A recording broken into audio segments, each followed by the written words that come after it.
In engineering, the moment of contact is where most consumer electronics fail. Drop a modern glass smartphone from hip height, and the rigid chassis translates that shock directly into the display, shattering it. The Nokia 3310 regularly survived identical falls. This visualization shows the mechanics of that resilience. On the left, kinetic energy fractures the rigid glass. On the right, the same energy is shed by the plastic segments as they detach. Engineers call this sacrificial design. The 3310 was designed to fall apart. Its detachable components functioned as a system for shock dispersal, protecting the hardware by sacrificing the outer shell. The industrial design language of this blue chassis is defined by its rounded edges. It was modeled after a river stone to ensure no sharp corners could act as stress concentrators during an impact. The shell consists of a plastic blend called ABS/PC, acrylonitrile butadiene styrene and polycarbonate. This composite maintains its impact resistance even in sub-zero temperatures, providing a durability that modern aluminum or glass cannot match in extreme environments. While marketed as a customization feature, the X-Press-On covers provided the first layer of structural defense. During a fall, the force of the impact triggers a detachment mechanism. The covers pop off instantly, carrying kinetic energy away from the internal motherboard rather than allowing it to pass through to sensitive components.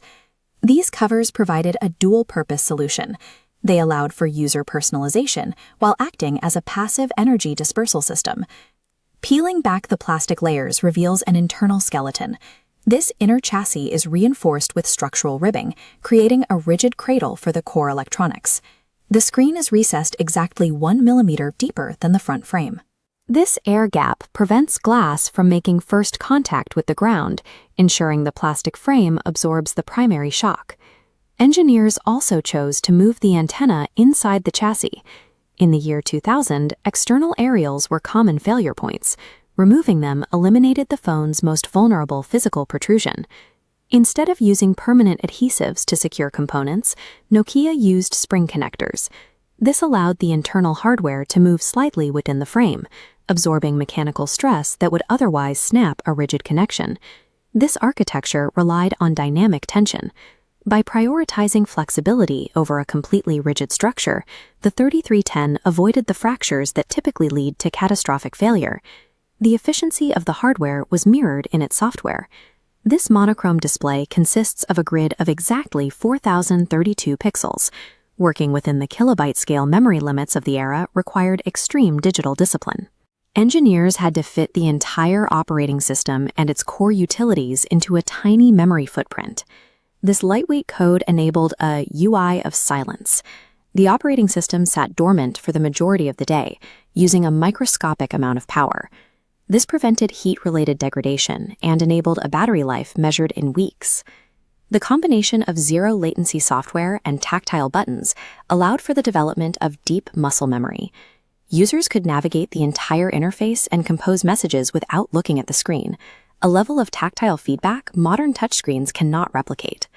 The primary goal of this software was power management. Every line of code was optimized to ensure the device consumed the minimum possible amount of energy to stay active. This design philosophy eventually clashed with the demand for larger displays and higher water resistance ratings. To achieve those features, engineers shifted toward sealed, glass-sandwich designs that rely on rigidity and adhesives. In the early 2000s, build quality was measured against a 10 or 20-year lifespan. Modern electronics follow a shorter economic cycle, where planned obsolescence and aesthetic trends outweigh the requirement for sacrificial durability. The 3310 remains a benchmark for an era of industrial design that prioritized structural integrity and longevity over modern thickness or display ratios. Designing a phone to survive a fall on concrete is one thing. Designing a machine to survive for decades in the radiation of deep space is another. Voyager 1 has spent 47 years in the void, relying on 1970s magnetic tape and